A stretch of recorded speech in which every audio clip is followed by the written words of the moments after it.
Beginilah kondisi jembatan yang berada di Desa Dwi Tunggal, Kecamatan Tugu Mulyo, Kabupaten Musirawas. Jembatan dengan konstruksi dari besi ini sudah cukup memprihatinkan sejak 2 tahun yang lalu. Namun hingga kini belum ada perhatian dari pihak pemerintah Kabupaten Musirawas. Tampak terlihat kondisi jembatan sudah banyak yang berlubang dan berkarat hingga rapuh karena dimakan usia. Serta bagian lantai sudah mulai terlepas sehingga sangat membahayakan warga yang melintas, terutama pengendara sepeda motor maupun mobil.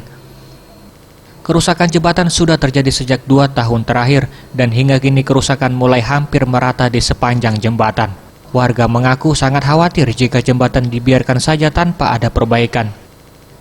Selama ini kendaraan mobil dengan angkutan besar terpaksa harus memutar ke jalan lain karena takut jembatan ambruk. Inilah menghalangi. Kalau mobil besar itu kalau lewat sini kalau muat barang tidak berani. Harapan kita ya jembatan ini dibangun. Khawatir. Takutnya kenapa? Biasa rontoh rasanya. Semoga bisa diperbaiki. Tim Liputan Sriwijaya TV.